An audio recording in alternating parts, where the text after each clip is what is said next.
Hello and welcome, ladies and gentlemen, back to Ne0 Guest to Know, the show where we get to speak to professionals from all over the world, every scene, every scenario. Today I'm joined by a legend of the UK scene himself. It's good to have him on, Mezii, brother. Thank you very much for joining me. It's been a long time coming.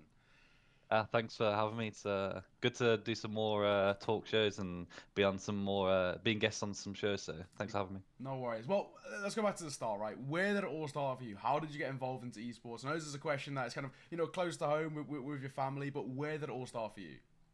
Yeah, so for me it was very much so. My dad used to play Counter-Strike Source. So then when I was a lot younger and saw him playing it, and he traveled to, I think, some lands in the, so he went to somewhere like I-30 or I-29, Classic. so Yeah. pretty far back then. And obviously it was quite intriguing to me, and always used to play games with my brothers. I have three brothers, and used to Sure. play like console games and Call of Duty and so on with them. So when I saw him play, it was just like we kind of, whenever he wasn't on his computer, we just like tried to get on Right. and play some games, and mainly just CS Source, to be honest. And I think when I Sure. was around 9 years old, I think that's probably when I started playing it, just messing around on their like public servers, like Scouts, Knives, and all Gotta that be like done. zombie servers and all those kind of fun things. And Yeah. I think even that early age, I obviously saw my dad, like, even though he wasn't like competing properly, he just had like a little community that he used to play with and so on. I Sure. think for me, even when I was that young, I tried to get into some like the kind of official games that he used to play in and stuff. Right, So right. even at that young age, I still like to compete, and Okay. um, it just went from there, and kind of had a break after that. But it was always like an interest of me, like when I saw CSGO first come out in like 2012, 13, whenever it was, and like go from there and see where it could take me. And was there ever like a temptation to try any other sort of games? Obviously, you've been very shooter based with CS Source. I know obviously Quake's another one as well. But were we ever tempted to go towards like a League or a Dota or any kind of the slightly different games, or never really been tempted? I've never actually been tempted or interested in those games. Yeah. I think the closest, like, I mean, the only other games I've ever played outside of like an actual FPS game, I think, is probably like, I don't know, like RuneScape, which everyone's played. And Classic. I Yeah. think that those type of games I've played, but in terms of League and Dota, I've never actually played. I know a lot of CS players, like even on our team now, like really like to watch it and play it. And Yeah. the only reason now I watch it is like trying to keep up with like the actual Fnatic team and see how they're doing Sure.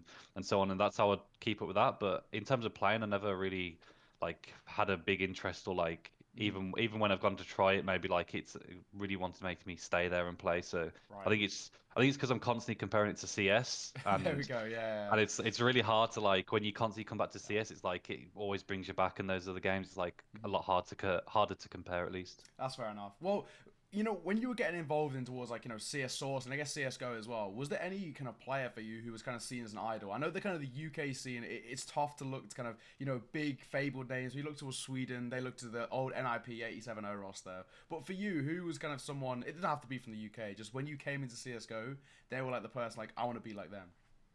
I think for me, I used to really like watching a lot of the streams that like Scream and Shocks and like those Right. type of players, because I know obviously a lot of them used to play Source as well, so I had kind of a little background. And then when I used to watch Source or play Source, and Sure. I think going into CS:GO, it was like I kind of, obviously I took a big break from going to Source to CS:GO, but there were some players that I kind of remembered from when I used to play Source, so. I Okay. think when I used to watch their streams, and they used to have like, I think Shox used to just be dancing all the time and messing around, and I think just Yeah. that kind of like nostalgia is. I think I used to watch those guys quite a bit, Right. and then obviously I think that the main, like you said, like the Swedish guys like Get Right, Forest. I think those are like legends in the game, and I think when you watch those guys, it makes you really want to compete because of how For dominant sure. they were for so long, and like all the tournaments they were winning. So I think obviously it was I think those are the main like players that I kind of looked up to, at least. And then obviously in the UK it was a bit harder because we never had I Yeah. guess A a big legend. name. Yeah, It's you now, mate. there. You are now the legend. That's the part from. We can actually talk about the UK scene. how did it all start for you there? How did you sort of transcend the UK scene and start making your way towards tier one? Because you look towards sort of other scenes like Denmark and Sweden, great examples. They have like a kind of quite a clear cut path from going from being an amateur all the way up to tier one through the academies and whatnot. But for the UK, it's a little bit harder. How did you go and kind of in a sense escaped UK to get into towards tier one? Well, I think for me it was kind of a long road, Mm, but I kind of went from playing. I think I played around 3 or 4 in Somnilands, and it was like nice, with people that I actually were just friends with. Like when I sure. first started CSGO, kind of met playing matchmaking and so Mm. on. And then I don't even think we made it out of groups in my first like 3 Insomnilands, which is like. You're a man of my own heart. But so I went to like 3 or 4 of those and never really did any like did well. But Sure. I think after a few of them, I think few like players like higher up in the scene kind of noticed that I was playing pretty well, and Mm, even though it was a team that wasn't getting out of groups, I was still performing okay. And sure. I think 2 or 3 of those I was going to Insomnia on like a laptop or something as well, so it was like Tough really rough. times. But Yeah, yeah, um, then from there I kind of got contacted by I think it was Ash, yeah. the Mm, coach of of Game Legion, course. Yeah, yeah. and then we formed like and then I started playing with like the older guys like Tom Quiver and that Dog Gaming lineup where Okay. it wasn't so much like a full serious team, but we still had a like a bit of a go. Still played some practice Sure. games and still tried to see where it went. And then I think we ended up playing like the final of I Series, which was like we should never have been there, I think.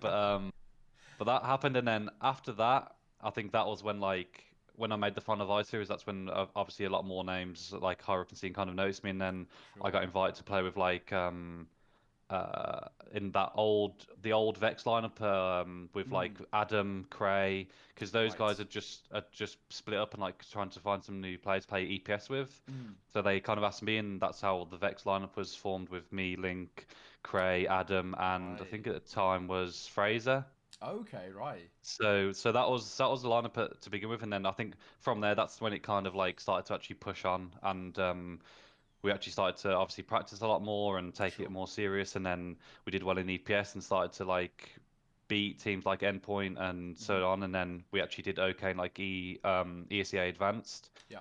and then so that went really well with that team, and I think the hard thing is with UK teams is just like the full time kind of factor, Yeah, and of course. Yeah. I think at that time it was like obviously I think Link was still playing pretty much full time. Mm, Cray it was tough because he was still working. I was at university. I think Adam was still at university or in his final year, so sure. it was like I think we were doing like the usual UK like cracking at like 5 p.m. or something after everyone Oof. finished work till like Yeah. 11 or 10. So It's like it's long like afternoons kind of thing of yeah. crack. Yeah, yeah. So it was really tough to actually like improve like a really quick rate as to what teams do now and have the possibility of doing now. And I think that's the difference between like the UK and a lot of like like Denmark and Sweden. I don't know if it's because they start younger or maybe there's not as much pressure as to Sure, like sure. maybe get into education and then like find a job. I think with us, Hmm. that you don't ever see a lot of players that are just full focus CS, and like just Yeah, leave yeah. everything behind. So They don't I take think that risk in a way, do they? Like, well, no, no, I think as well in Denmark and stuff, it's more socially accepted. I think yes, I yeah, think still yeah. in the UK, we really haven't we haven't come round to accepting that this is like a genuine full time career option, but socially it's not really there yet. Where like Denmark and Sweden, I mean, those NIP guys are seen as like heroes. Yeah, Yeah. that's what I mean. Even after speaking to like Roy and Nika, they're Mm, like near enough everyone in Denmark knows Astralis. It's like it's cool. they're a big thing there, and Yeah. obviously all like heroic as well. So I think it's completely different like culture and how, like you said, how much it's accepted in those countries. So Sure. I think for us in the UK at that time, it was really hard for us to improve in that Vex lineup Mm, and do it quickly. So I think after a long period of time with that team, I think. And it was the same time Valorant had come out. So right. we'd finished the ECA Advanced season where I think it was like a season we really should have made like a MDL, but Right. Valorant coming out and I think a couple of people wanted to like try and give that Give a it a go, so go. it was like Yeah. it gave it a dip and then so then Crane Link went to Valorant and that kind of broke the team apart because Sure. at that Sure. point I couldn't really see myself like the players that were in the UK at the time to actually rebuild and go the next step, because Mm, losing a player like Link and Cray, who were like one of the best players, like the best better players in the team, of so it was course. hard. Um, so at that point, I kind of just said, I think I was nearing the end of my last year in university, so I just said to myself, like, after this, like, once I finish these last few months, I'm just gonna give it like a year in CS and see where it Nice. goes, and just like give it an actual go. And then, luckily, in the first few months, I was contacted by Era from Game Game Legion, Legion, yeah. who then basically just said that they were thinking of rebuilding a new team, and it basically went from there, and that was like. I knew at that point it was like kind of being able to break through, because even though Mm, it's always nice to be able to rebuild a UK team and go from there because that's where you're from and you of want to course. build something great, it's just like sometimes you kind of got to be like selfish, I guess, in your own career Yeah, yeah, and of make that course. next step into the European scene. So I think that was like kind of the breakthrough that I needed to get into the EU scene. For sure. And of course, like with the success of international rosters now, and of course yourselves included, do you think there's kind of any reason for teams to kind of stay domestically within the UK, or should they themselves kind of be looking to kind of follow in your footsteps and move to international rosters, or at least kind of test the waters with more international teams? Well, I think it's something that I think I did an interview with HTV like at the as soon as I was joined Game Legion, Mm, and kind of said like I feel like obviously it's very dependent on the region. Like the sure. CIS region have a huge amount of Insane amount of talent, talent. yeah. Yeah, so it's like there's no reason for those guys. But I think in Europe it's like you see with so many teams now attending the major as well and coming up into the tier one scene, that there's so many international teams, and I Of think course. you can really unlock a lot of potential because you're no longer just stuck to one region.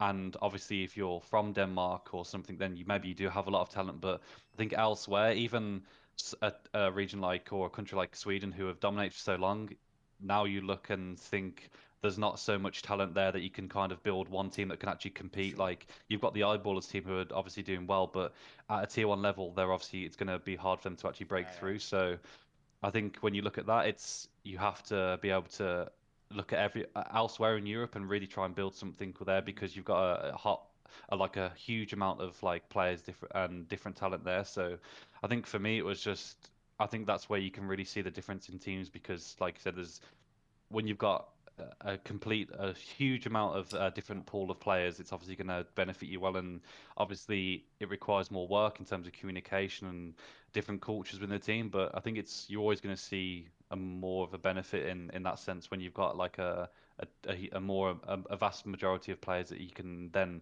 inquire about instead of being stuck to one region. Fair enough, fair play. Well, okay, for yourself, right? We're going to focus a little bit more on you. You've now kind of moved into the more IGL role, away from the kind of star rifling positions. How's that transition been? I know it's one that isn't the easiest of all of them. How's it been for you? I think, like I say, it is really hard to do, and I think with any role switch, it's always going to be tough. But I think for me, it's always been like it's always been it's been something that I've always looked up to be able to do and Sure. try and at least help out in the team. Maybe it's not the actual IGL capacity, or maybe trying out in like second calling and so on. But I think for me, it was always like I've never had one set role in a team. I think I've gone from Vex where I wasn't exactly the star player, Game Legion where maybe I had like a bit of a mix Hmm. of roles, and then Endpoint like full star player, but Cloud9 was like the opposite. So it's like Sure. I think I've had a lot of experience in various roles, and it's kind of given me the outlook that I just all you have to do is like kind of work hard, and then Mm. obviously some players are just not built to be in IGL because that's not where their focus is. Yeah. But for me, I've had some experience and tried to help out in teams of second calling, and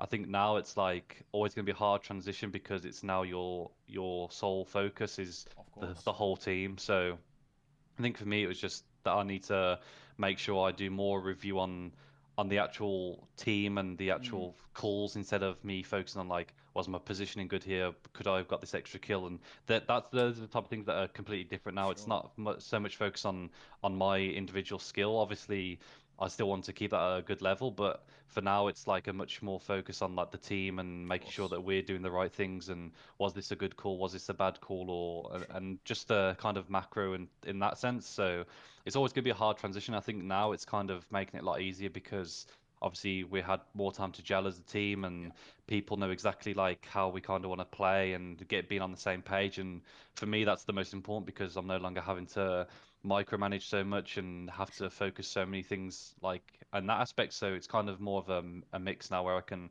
still focus on my own game, but also have everyone in the team be able to put forward their ideas and really contribute to the bigger picture, and it makes my job a lot easier in that sense. You love to hear it. I don't know, how did that decision come about? Was it kind of, Fnatic saying to you, we want you to IGL now, we're gonna rebuild around you being the IGL? Or was it a case of you saying to Fnatic saying, I've second call before, I want to take a little bit more, control here and I can IGL? How did it sort of all come into play for Fnatic? Well, it was kind of just like just discussions over time. Obviously, once the decision was made that Alex was no longer going to be in the roster, and Mm-hmm. we'd obviously played a long time in that roster where Sure. the management and Keita kind of see that I'd been calling a little bit or like second calling at least and helping out with like Alex in that sense and kind of trying to take that responsibility. Mm. We had some discussions and they kind of said like they saw some qualities, but it's also very much my decision. They didn't want to push me into a decision Of that's gonna course, yeah. obviously make me uncomfortable or make me feel like I've got a lot of pressure on myself. So I think it was very much just they had kind of put the idea forward. I had kind of expressed my opinions in terms of it, and then we just kind of thought about it. And Sure. it was very much like we needed to see what the options were as well. Like if we could get another IGL in the team that makes more sense, they've got a lot more experience, they've been doing it for a long time, and I can say as a rifler, then that's fine. Mm.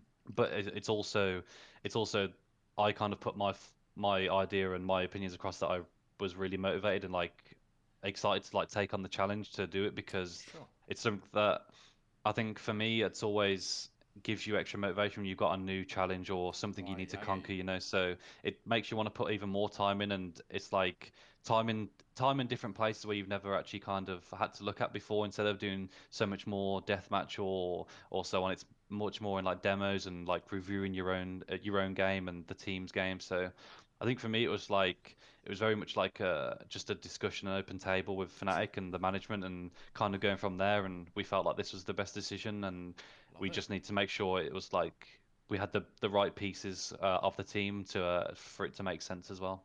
Fair play, fair play. Well, what sort of IGL do you kind of, do you model yourself around? Kind of, how do you see yourself in terms of how you model your game? I guess, do you follow kind of set, I guess, plays or kind of set strategies that maybe some other IGLs have adopted in the past? Or is it kind of completely your own game here that you're kind of doing as you go along?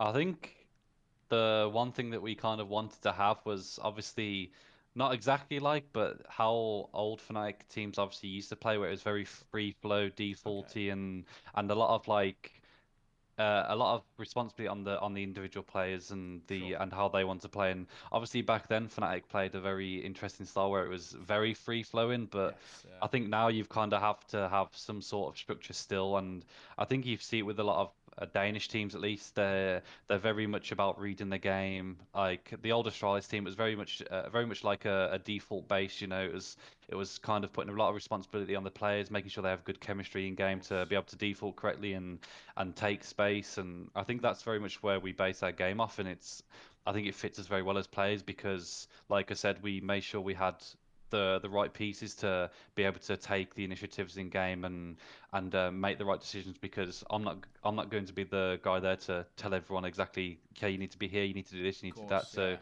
because I feel like at least for me in the past, it's whoever I've played under, it's always hard to do that because you never feel comfortable when someone else is telling you what to do, right? The And obviously, micromanaging kind of thing. yes, yeah, Yeah, yeah.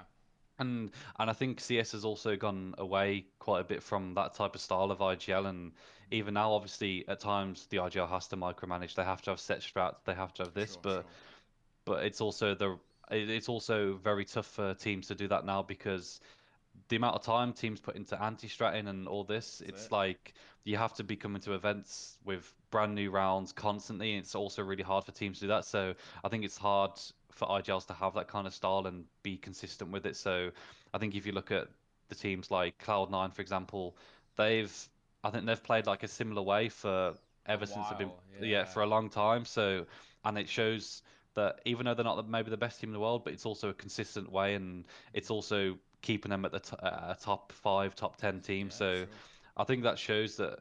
this type of style is like kind of how I see the game and how us as players in the team see the game and the most consistent way and how we kind of see us being able to get back to the top with Fnatic. Okay, fair enough. Well, speaking of Fnatic, how did the opportunity come about? Where did it all start when you kind of, start getting the conversations with them, started having the talks? How did it all begin right from the start with Fnatic? Well, it come at a good time because obviously I joined obviously after Cloudano joined Endpoint, and it was good to get back straight into a team. And with Endpoint, obviously it was a bit of it was a step down from what I played at Cloud9, but it was also what I needed because I'd gained some experience at Tier 1, and now it's time to like really show what I could do with that experience For in the sure. Tier 2, 3 scene. And I think in Endpoint it was like at least then, if I compare it to when I played in Game Legion, because there were similar tiers that I played at, it Hmm. was like a complete difference, and I felt like I played some of my best CS in Endpoint, Sure. like individually at least, and statistics wise. And I think then we had just finished the season or just coming into the play break with Endpoint, and Fnatic had obviously contacted my agent that they were looking to rebuild, and obviously it'd come at a good time because we just got into the play break. And I think obviously it's always tough for Endpoint because they have a lot of these players that Just come in, get and I think, poached. Yeah. yeah, I think that's kind of how they've seen as a team now. But for me, it was good that I'd kind of been recognised that I'd been performing well and kind of get that second chance at Tier 1. Of And course. it's always good that you see like a huge name like Fnatic come in as well and looking to go international because Confidence booster. yeah, exactly. I Yeah. think confidence booster, and you watch those type of teams and that organization throughout the whole of CS, and you see the success they've had and the players Of they've course. had over Yeah. the Yeah. years, and even the core that they were keeping at that point when they had Crims and Brawler, and when they first contacted me, it was obviously like a really good chance. And I think once they contacted me, it was just making sure like it goes through because I Mhm. felt like it was just a really good chance for me to really prove because obviously the Cloud9 thing didn't go so well, and Yeah. really wanted to prove that I could do it. So I think getting this chance was just like a really big step up for me, and like I said, a good chance to really prove myself. For sure, and of course, at one point the Fnatic had that British core going. When did you kind of figure out that maybe this is doomed? Like when was kind of the kind of the wake up moment for you when you sort of realized that maybe this wasn't kind of how it looked on paper? Which originally when us being from the UKC, we saw that we saw you, Alex, Smooya. We were like, okay, boom, UKC and back on top, looking great. But when was it for you when you realized that maybe this wasn't the kind of the dream story? I think it was hard to tell, but obviously we had a really good start. I think Mm. I don't know, we went something on a really good win streak, and then I think we played the DreamHack November, and Yeah, we won that and didn't drop one map at all, and everything was going really well. And then we yeah. went on to Republic, won that, and it was like obviously I had a lot of success like in terms of online tournaments. And then I think when we went to I think we had the Katowice playing and like I in winter. I think it was like I think when things start to go wrong, obviously after things going so well for a while, it's obviously there's new problems that arise in the team, and whether Sure. that be in game out game, it's just I think it's always tough to like see the good, like when things are going so bad, you've really got to think of like how good it was, and Of obviously course. sometimes it doesn't work out. And I think we we figured out kind of quickly when things were going wrong in that team, and when we were not beating like the better teams, it was Yeah, like it yeah. was very much like an in game thing with us, and Hmm. we felt like Smoothie wasn't really fitting as well with us in game, like his style. And I Sure. think sometimes that just happens within a team. And I think the same for him. He wasn't really as happy like with how he was playing in game towards the end, Hmm. and he could see himself in a different role. So I think it was like it was just one of those things in a team where sometimes it just doesn't work out or gel Sure. properly. And after that happened, it was obviously just it also fell down because then I think after just before the RMR like qualifiers, I think that was when like Brolin decided to go to NIP as Of well. So course. Yeah, yeah. I think it was obviously a lot of unfortunate events after that because we're obviously looking to get a new Awper and build after decided Smooya wasn't going to be part of the project, Mm. and obviously fell down from there. But I think with the UK lineup it felt really good, like I said. But I think like it's when things go bad is when you can obviously see Yeah, you of can really course. see what's wrong. And we obviously didn't play all the tier 1 teams when we were playing well. We started to play Iron Winter, like I said, and Yeah. Katowice, and it didn't go so well. Even though we got some good results, it was just I think at that point some things just don't click, and I think that's what happened in the team. It just didn't fit well, properly. Fair enough. And just to touch on that, as Smooya as an Awper, was he kind of too aggressive or too passive? Like, how was he not slotting in terms of your playstyle? Was the team trying to play a little bit more passive? I know he's quite an aggro Awper, or was it kind of vice versa? What was him as an Awper like not working out? Because obviously everybody knows he's incredibly talented. It was just kind of how did he not fit into the system? I think it was definitely much more the aggressive side. I think Sure. maybe the way we saw the game or Alex saw the game, it was just I think I think a lot of games where we'd have like it was obviously sometimes as an AWP it even happens now with AWPers when they're super aggressive. You don't get those entries that you used to, and Yeah, some yeah. games it goes well, some games it doesn't. And I think sometimes maybe it didn't go as well as it should do, and I think he can obviously, like you said, Smooth's clearly an insanely talented player, and he's proved that in every single team he's been in, and Of just course. sometimes like. I think when you have that type of AWPer, it's very much you have to build around it. And when you've got, I Like think when it, Zywoo, right, with yeah, Alex. It's something exactly. he knew. Yeah, yeah. And in this lineup, we had Smee, who was obviously an aggressive AWPer. We had Brolin, who was a very aggressive rifler, and then also Alex, who used to really like being aggressive as well. So Sure. it was like, especially when those three guys want to be more of like the pack players Sure. and taking the map control, it's like you have three aggressive players, and it's like sometimes games can go by really fast because there's so much Yeah. aggression going on, and it doesn't go well. So I think sometimes something has to give, and that was kind of the decision we took as a team, and Right. that's how it was. How it kind of went.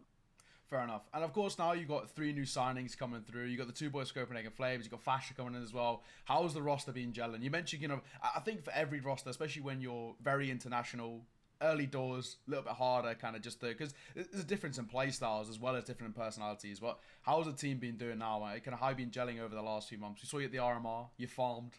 But how's things been generally, kind of, from your perspective? Really good. Actually, I think when we first signed Nico and Roy to the team, it was obviously those two guys were the first pieces of the rebuild, Yeah, and I think when we first went to Pinnacle, like I think before we sure. signed obviously Fasher, we were still looking to find who would be the best fit for the Of course. fifth slot. We went to Pinnacle, and I think just before Pinnacle, we had a small boot camp. Right. And we got that was the first time we met Nico and Roy, and honestly, it felt like they'd been part of the team for like a long time. Like I It's think it really was good. Yeah. yeah, like instantly it wasn't like any awkwardness, and I think everyone was like having good banter and like just It's messing really around good. quite a bit, and outside the game, everyone got on well. So I think I even said this to the team. It was like really good that we could kind of have that step like straight away because Yeah. when you've got four players like the core just getting on so well, like instantly, it makes like a really good step for the Of future and like course. be Yeah. able to, if you can get on really well outside the game, usually it can help inside the game Yeah. because you know exactly what each other are like and how they like to be told things if they want to be told straight or like maybe a little bit like more constructive criticism. Of So course. Yeah.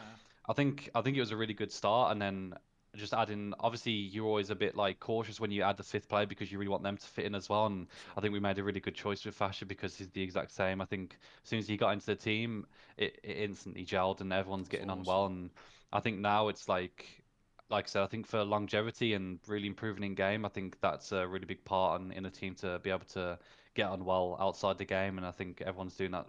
It was a really good start, and now it's just continuing. We haven't seen any faults yet, and everyone's getting on well, like in terms of Love it. the team chemistry. So. And of course, like when you were, well, just yourself and Fnatic, when these decisions were being made of how to rebuild around yourself and Crims, how active were you actually? Because you're calling, so essentially they're kind of your puzzle pieces to work with. How active are you in terms of picking players, maybe suggesting a couple of names to go forward? Were you by any means taken at any point here, or did Fnatic come to you and be like, would you like to work with these guys? How does that kind of work for your side? I think it was really good that the way it was done, it was never like just one person making decisions, and Mm, obviously that can work out, but I think you can definitely see the difference when the players are involved or the coach and staff for are sure. involved, and it was very much I would say an organization decision That's or like awesome. input at least on the players Mm. because obviously people from Fnatic like Khan was very involved and he would be able Okay, to give sure. his give his opinion on what he thinks could be a good player and give opinions. And then same with Cater, the coach, he was giving opinions, and we very much like it took a while to exactly at least the fifth player took a while on what player we wanted because like I said we went to Pinnacle with the core four once we had got Roy Nika because Yeah, I think those two were really easy on who we wanted. Obviously we needed an Awper and we wanted a player that can play like the old Brolin role, like be able of to course. be Yeah, that entry kind of aggressive like player bit of a on the hero pack. at times, right? Yes, Yeah, yeah. and we saw obviously they'd done really well in Copenhagen Flames, so it was really easy for us to try and get those guys on board, and it was easy for us to make the decision that we wanted them. Sure. So I think the fifth decision took a bit longer, and I think once we had played Pinnacle, we really knew what type of player we wanted in the team, and if we wanted an aggressive player or a passive player, and that's when we're more aggressive because obviously Roy's a very aggressive player, but then you've got Crims, who's more on the passive side Sure. usually. I'm usually on the passive side, but obviously with the RGL role now, I'm trying to get more in aggressive positions and Yeah, roles. yeah. So we kind of wanted to we thought that we needed an extra aggressive player in the team, at least on the side. So we that's why we decided to get Fasher in. And I think, like I said, it was a long like a lot of discussions with the Mm, team and seeing who we would want to get. And like I said, I think it always helps when you get the opinion of everyone because there's so much back and forth within the team. That you never know what everyone's opinion is. Like if of I thought I course. needed a more passive player in the team, or maybe the coach wanted a more aggressive player. So I think it's really good when you can have those discussions as an organization and really think it That's because awesome. you don't want to get 2, 3 months down the line and decide, okay, this really like it's It's not happened before, working. it's Yeah, just not yeah. working. So I think it's really important that you make the decisions early, that it's definitely the right one, and Mm. especially with Fnatic, they want to get back to the top. So it's like you can't you don't want to get Can't take three any months down the line risks. and, Yeah. and yeah, you can't take risks and want to take 3 months and have to restart. So Hmm. we just really need to make sure we make the right decision, and getting everyone on board with the discussions has For sure. definitely like helped us.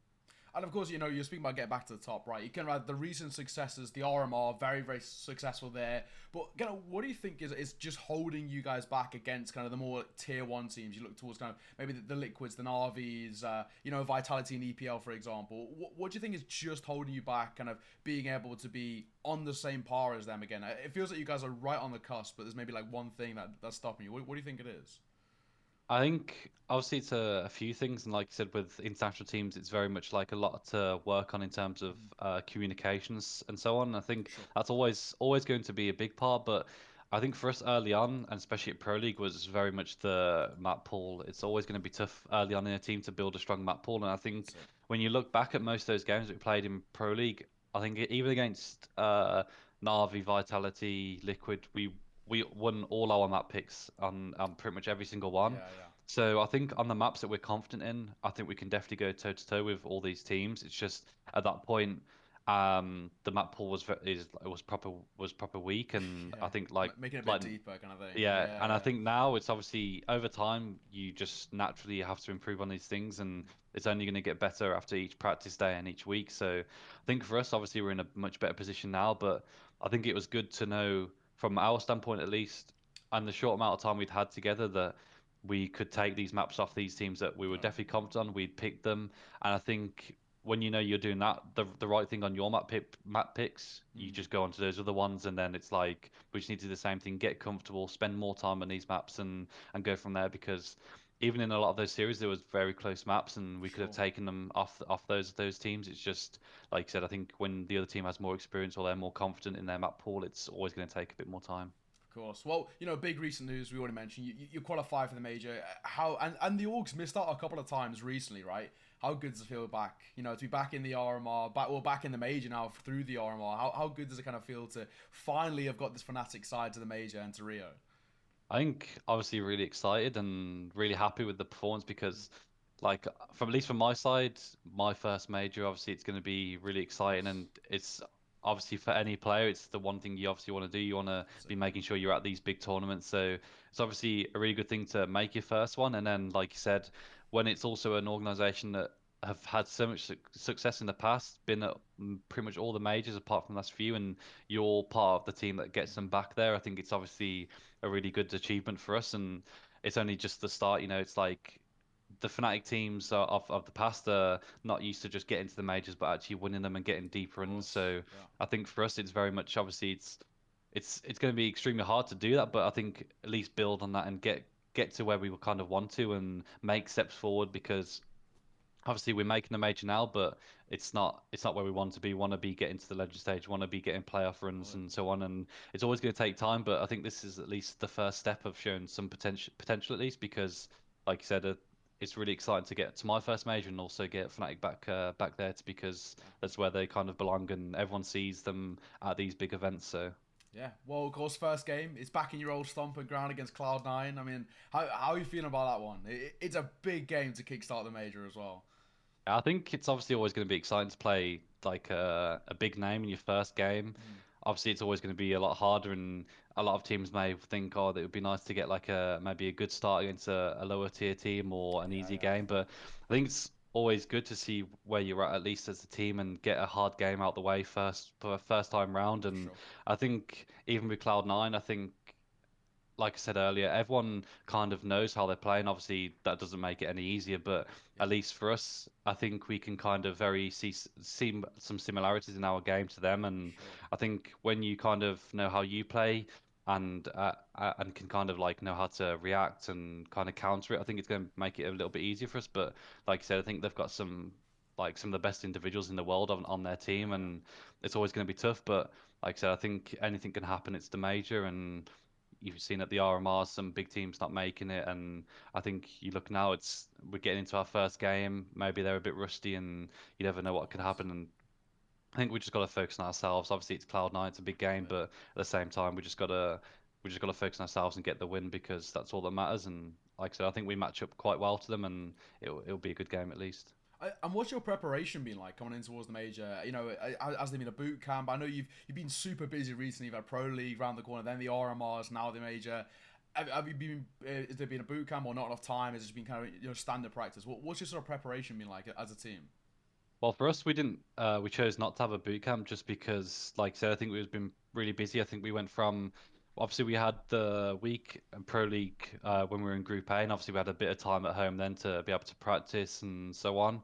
But then we went to playoffs, and it was like we got to Malta, played the Pro League playoffs, Mm-hmm. and we decided that even no matter what happens, we kind of like we went out in the first game against Liquid, Sure. but we kind of decided we're going to stay there anyway, and Yeah. just basically use that as kind of like a boot camp because we stayed there, For sure. practiced, and played at Malta. So we went straight from Pro League, stayed Malta, went to the RMR. So we decided if we were doing that, was no need for us to then come back, and then we only have like Makes around sense. just over 2 weeks Mm-hmm. to actually before the major. So we kind of want to spend the time at home and practice from home and go from there Totally. because I think it's really important for us that we don't like get burnt out or Of like course.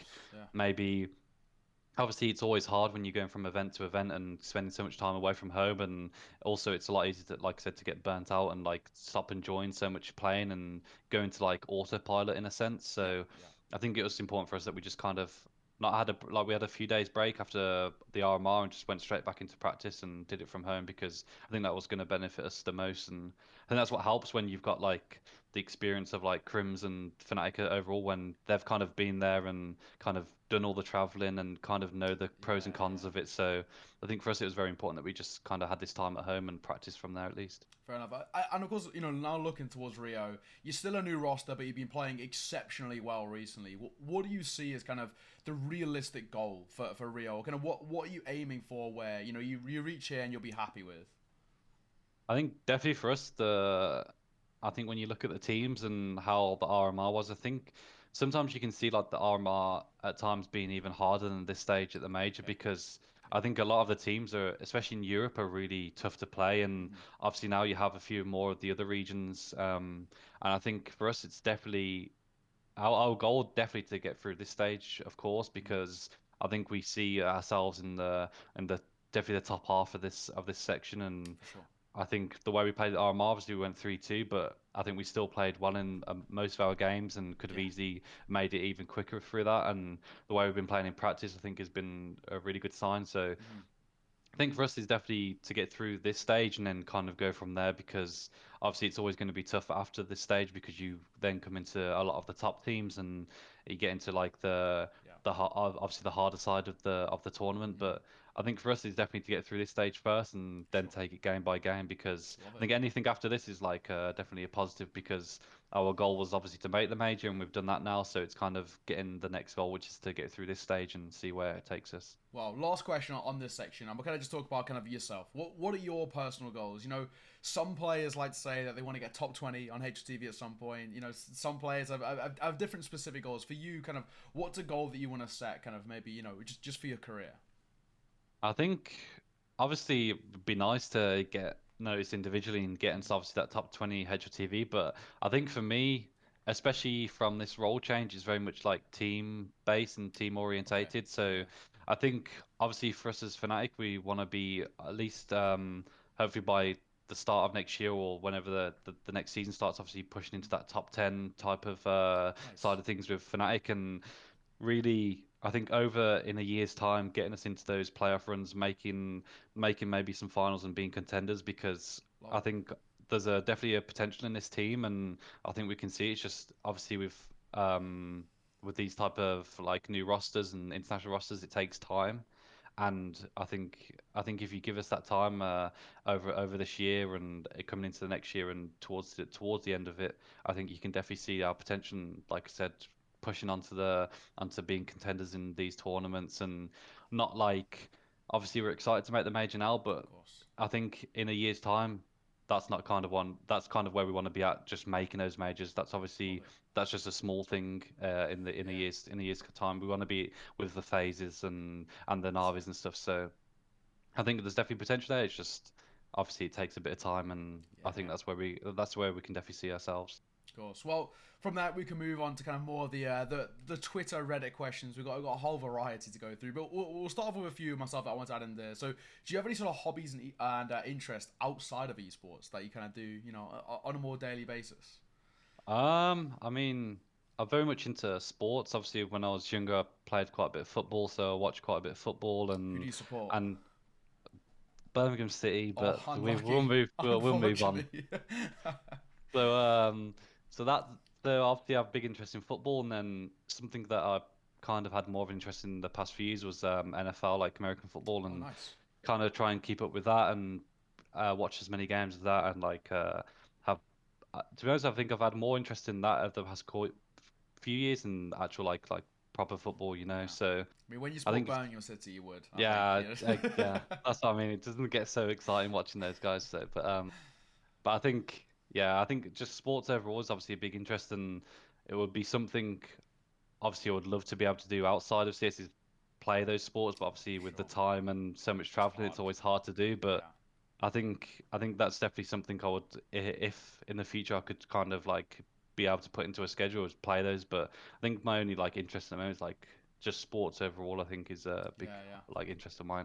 Fair enough. And if you weren't involved in esports, like just generally, not even as a professional player, if you just weren't involved in esports, what do you think you'd be doing? I know you mentioned you went to university. Would it be kind of something what you studied there? Yeah. Well, I studied accounting and got an accounting Okay, degree, so nice. I think it'll definitely be that. I think it was kind of weird because even when I was in like year six, and like when I was really young, like Mm, primary school and stuff, it was even then when they asked you like kind of what you want to do, yeah, s- I don't think many kids want to be an accountant to be honest, but that was like one of the things I kind of want to do, and then went to uni and doing it. So I sure. think if I wasn't in esports, it'd probably have to be something to do with my degree and Yeah. in some capacity of an accountant at least. Fair enough, fair enough. Well, and then of course, the another one which probably seems to answer itself just kind of with obviously your parents and your brothers. But was it ever a hard conversation with your family to kind of convince them and speak to them and say I want to go full time CS:GO, I want to give this a go? Was that ever a hard conversation? Not for me at least, because like I said, I think my dad had obviously, even though he had taken a break, and when I started CS:GO, he hadn't fully kept up with it. But then Sure. once I'd played more, he'd obviously watched a lot of my games, and then got more invested into like the pro scene and actually watched some Yeah. more big tournaments. So he could obviously see like where it could take you and what was actually happening. So he was definitely on board with me, like Sure. taking that year out of university, like after once I finished university, to actually put time into it. Hmm. Obviously, my mum was a bit more wary about it and Yeah, of like course. maybe not fully on board. But then I think once my dad's kind of like we talked more about it and kind of made the decision, obviously was on board with it and Sure. very happy for me now. So I think it was always like a very easy decision or conversation for me at least. Fair enough. And of course, 95% of the people out there now kind of know the story regarding your binds. But, it got asked quite a lot on Twitter and Reddit. So, do you want to quickly kind of explain where the story behind your slightly wonky binds came? So basically, obviously, I only found this out like not that long ago from my dad because obviously when my dad played Source and when I went on to play, obviously the controls are the same, so I just thought that was normal for however many years to play like that. And Yeah. he kind of, I think I can't remember what game, but he was playing another game with another guy, and he was basically trying to teach my dad how to like bunny hop on this game or something. He was like, Right. "Oh, you should play like this because it's so much easier in this game." Okay. And then my dad was like, oh, okay. So he started playing that and then went to Source, played like it. And like I said, Sure. I think even even the whole time I played Source and then up until like the start of CSGO when I started playing, I was like, oh, this is normal. And then I Yeah. saw like the default settings and I started trying to play. It's just I'm like Impossible. running into walls, like Yeah. crouching when I shouldn't be crouching. It's just yeah, it's just all over the place. But yeah, I think So it's you've so got hard for me to mouse play that way. two forward, right? So no, mouse Yeah. one is it mouse one run forward or Uh, mouse m m- two? yeah, mouse to run forward, Yeah. A to jump, space to go backwards. Um, W is like the shift walk, like slow walk, whatever you call Okay. it. Right. Um, What s- scope? like mouse 5 or 4, one of Mouse the five. side. I Okay, never know sure. which one's which, but yeah. Yeah, one of the side Um, ones. Okay. and then like I don't know, like F and scroll wheel get like primary weapon and secondary weapon, and then Okay. all the numbers do like the grenades or something Yeah, like this. So. yeah. So, are you good at like the more bunny hop and KZ? Can you do Not it? not on not on CS:GO, that's for sure. I think I don't know After what all game. that. Yeah, well, I don't know what game my dad was playing, but definitely not in CS. It's definitely not easy for me to do this because I think with like when players use like scroll wheel, it's obviously a lot easier to get like the rhythm, just like scrolling forwards and Yes. backwards. Yeah. And then like the for me, it's just nice if I hit one good bunny hop or something because the time is so hard. But luckily, I spent quite a bit of time like surfing KZ to try and help my movement a little bit. Sure. So usually it's not too bad, but yeah, bunny hopping overall, it's not great. Have you ever since recently tried to play on like the default binds, WASD, mouse one, mouse two? Have you tried? Is it still like impossible for you? Yeah, I mean, not on my set, but like whenever we go to events and usually like when we're You have to just redo like, them. yeah, Yeah. and even when we're playing like deathmatch thing, can I just have a go and like some like another player in the team's like computer and just Yeah. have a run around? It's like I end up just standing still trying to shoot people because I try and move around and it's like I You said, I can't do just it. nah, it's so awkward. Like I get a good rhythm and then once that goes, it's like it's so hard for me to move around. Of course But you.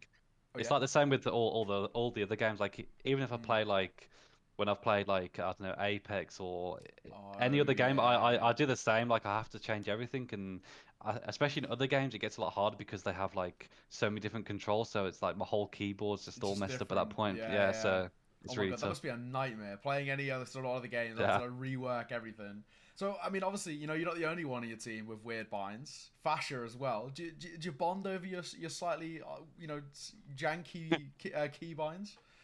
Honestly, I thought mine were bad, but when I saw It's bad. his are awful. Like he uses like just the right side of his keyboard. I think he uses like all the punctuation, like this full stop, comma to move forward, and like Yeah, his are just completely messed up by that. insane. Like I think the only thing we have the same. I think he moves with mouse two as well, so it's like Okay. so different there. But Why I think does there he must be do it? Do you know?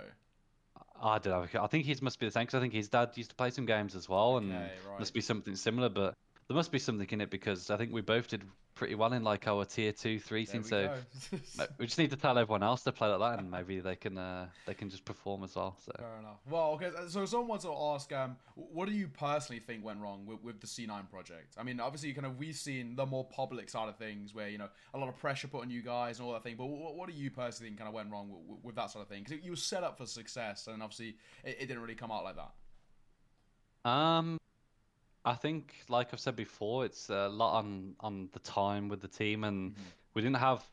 I think we were one of the teams that were just like that almost team because we Yeah. played so many teams. Went like I think we played like 2 seasons of Pro League. Played Navi both times. I think we lost 2-1 against them, all maps like overtime, and Yeah. I Yeah. think against a lot of the top teams we had games like that constantly. It was like really frustrating because It's like if we had won two or three of those, it would have been a complete different story for the team. Exactly. But Yeah. it's like I think with Cloud9 and obviously everyone knows like the money they spent on the roster and and everything else. It's like they obviously expect results, right? They've just come back into the Yeah. getting into CS, but I think for us it was just like you can't obviously they need results at a certain Of point, and course. we were not getting them, and I think we didn't even make playoffs. Now I think in the last game as a team we played the ESL Pro League, and Mm. we had a really good chance to make playoffs, and we didn't make them. So I think at that point they kind of saw that it's like going to be tough to make a real run for it, and also it was like at the heightened of COVID when we couldn't really go to NA to where they had their facility and like boot Yeah. camp and so Yeah. on. So I think it was very much a decision where they couldn't do as much as they wanted because we were in EU and they were in Of NA, course. and the results were not good enough. So I think at some point, obviously, you just can't give the team much longer, and that's the Have to. decision they made. Yeah, that's fair enough. Well, someone else is asking, how does it feel to kind of see the scene go from, who the hell is Mezii to Mezii's a god so fast? Obviously pretty good, I think. Like I said, going from the UK lands I played, not making it out of groups, and always looking up to obviously some of the UK teams there were just doing well, and obviously you always want to be at the top. Yeah, yeah, So I think it's always really nice to see like the support at least now that I'm kind of getting from obviously a lot of Europe, but also the UK scene always saying a lot of nice things about me and always like coming to yeah. ask for help and whatever I'm doing like in each game, giving me a message on Steam or Twitter and just supporting me. I think Mm, it's obviously really good to have because and it's something that we obviously need in the UK because I think we've had a history of like people not supporting each other of and course. always being like not the best of friends. So I think it's good to just see the support constantly within the team, That's awesome. within the scene. And just touch on that as well, because this is a thing that a lot of people asked about the UK scene. What do you personally think kind of holds the UK scene back? I know, obviously, we have a bit of a reputation for being toxic, as you kind of just alluded to. But then, what do you personally think holds us back from being a more successful scene? Because it seems like, at the grassroots level, we have individuals here who are very talented, but we can't quite seem to break out as a scene in towards being competitive with, the likes of the Swedens and the Denmarks and the France, like whatever, whatever. I think now is a bit of a different story because I think in the past, I think there was obviously a lot of stories and a lot of toxicity maybe in the scene. Mm. I think before Karen as well, like I think it's the same in every scene. Like Oh, agreed. even speaking to other players, like they have toxic players and toxicity in their scene as well. But I think in the UK we had a mix of that in the past and also just like maybe motivation and not people not really wanting to work hard. Sure. And I think now it's actually moving more in a better direction. Is that I don't think there's really any toxicity, at least from what I've seen, and Mm. doesn't seem to be. And I think there's obviously a lot more support and people getting on a lot more now, at Yeah. least from what I see on Twitter. And I think now it's just down to obviously the how hard people want to work. And like I said, sometimes you have to take the risks of maybe trying to take some time out, and sometimes it's not viable to take like not be able to work and get paid and so on. But Yeah, of course, of I course. think I think you see a lot more players now trying to take the risk, and I think maybe we're not where we want to be at and have a full UK team being able to compete, but Mm. there's definitely like a number of players that you can see like starting to progress and actually make something out of CS because you I think once you actually finally really give it a go and work hard, I think you can see some of the UK players that have this potential. It's just I think after what I've spoken to a lot of players, it's just about not giving up. Of There's always course, going to yeah. be there's always going to be times like where things don't go well, and like I said, easily after the Vex lineup, and Mm. I saw not being able to rebuild there, I could have given up and kind of taken some time off and kind of maybe not even seen CS as a career. And Of I think a course, lot of yeah. these players need to think the same. Even when things go bad and maybe a team doesn't work out, it's just on to the next and like Yeah. really push on Not the because end of the world kind of thing. Yeah. yeah. Fair enough. Well, I mean, carrying on with the UK, someone else is asking, what players do you see being sort of the next generation of UK talents? Kind of, is there any players that potentially you think maybe have a future playing kind of tier two, tier one in? Well, I think I've said this before. I think obviously Volt, who's in the academy at the Of moment, course, Fnatic yeah, is yeah. he's What a god. performing really well. Yeah, Yeah. and he performed really well in the last lineup he was with when he was playing with was it The like the UMX old boys like yeah the Famberg, UMX yeah Coalesce, yeah, yeah yeah, yeah. So when he played with those guys, he was performing well, and in this lineup with the Fnatic Academy, he's playing super well. Mm. So he's obviously a name, and then also someone that I've always said that has potential is Cypher. Of course, Mighty Like, B. yeah, Yeah. he's always playing super well, and I think he just needs to make sure that he continues to work hard because I think even now, like they're playing a lot of games on HLTV, they're playing against a lot more like a lot better opposition Yeah, of course. in Europe and CIS so on. So I think that he just needs to make sure he continues to work hard because he's definitely a player you can see like moving on into the European scene and getting into the higher levels of CS at least. Yeah, fair enough. Well, someone asked, coming into talking about our final few questions. Someone asked, "What is your favorite food or snack?" Favorite food or Really snack? going for a curveball here from picking teams. Someone read it. Yeah, they want to know what you eat. Um, I think my favorite food would be I don't really like Mexican food or something like that. I Oh, think nice, good choice. anything like that, I really enjoy like nachos and I don't know Solid choice. fajitas and all those type of things. I Yeah, think yeah. I really enjoy. So I think that would probably be my favorite food. And then snack, I wouldn't have to, I don't know. There's too many. Too There's many. too many. That's what fuels Mezii, ladies and gentlemen. That's what makes him the player. Cereal, actually, cereal. I'll just Cereal, say cereal at I night love time, cereal. elite, Yeah, elite. yes. Cereal for dinner, 10 out of 10. Yeah. Someone asked, right? If you had to hand pick a team, like let's say a tier one side to build around yourself, who would you pick? But you can't pick the players who you're with right now. So you have to hand pick, and you have to give them like their roles. Who do you go for? From anywhere or from the UK? Anywhere. Well, actually, we could do one from anywhere and one from the UK as well because we had a similar Okay. question for the UK. Okay, from anywhere, then obviously if it's around myself, I'd obviously put myself as RGL Of because course, that's what I'm doing now. of So course. then I would have Simple on the AWP. Standard. It's got to be done. Yeah. Then I'd have another star rifler as I'd put Zyro on the rifle this time because Oh, that okay. guy's All right. Careful. if anyone watches him on Vertigo, he rifles only on that map and he's Yeah. still like one of the best players. So Yeah. um, oof. Then I would have on a lot of anchor spots, I'd probably put Axile. He plays a lot of anchor Yeah. spots and he's unreal. Hmm. And then maybe a support factor I'd put in uh Perfecto maybe. I think he's like Good a really util. good Yeah. yeah, Yeah. good util and another anchor player that can play like the other side of sites with Yeah. Axile. Pretty scary team, right? And now from the UK, because we had basically the exact same question, but someone said Yeah. handpick 5 UK players to break into tier one. Who are you going for that? And of course, Um around yourself. so I'll put myself, then Smooya on the AWP. Of course. Yeah. Um let me think.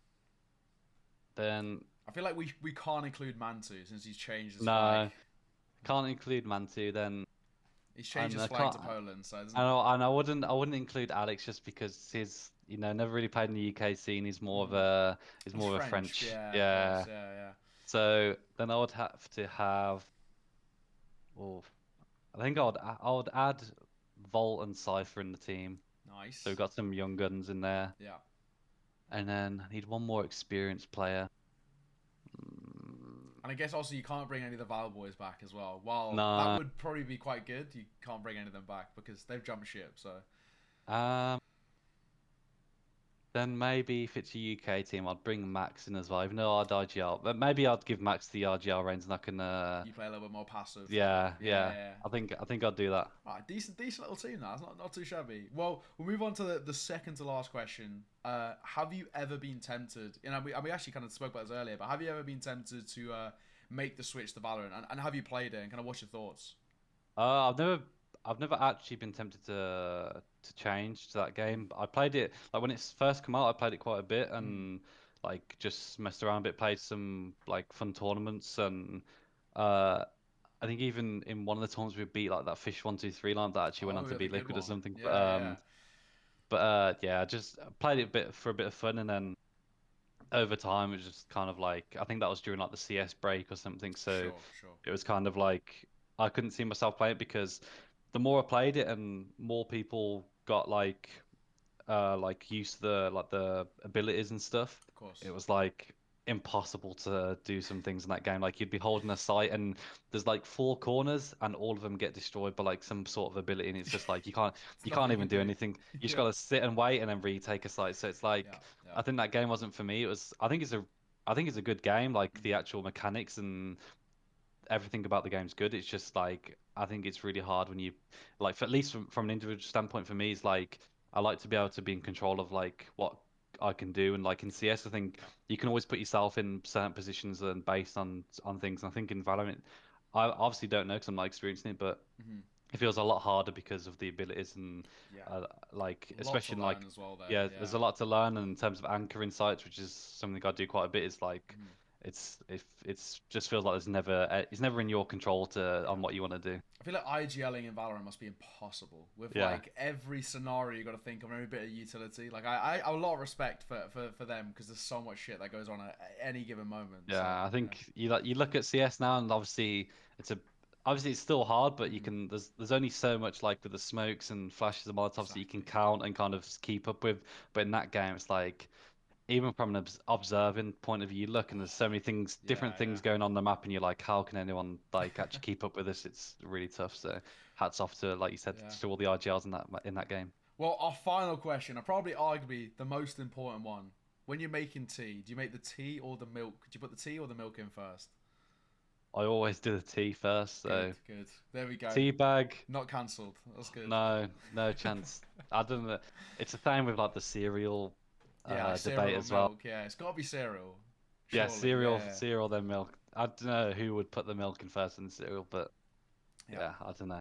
There you go. Well, mate, thank you very much for joining me. It's been an absolute pleasure. Of course, you're flying out to Rio tomorrow, so pretty exciting times. But I guess is today just a bit of a rest day?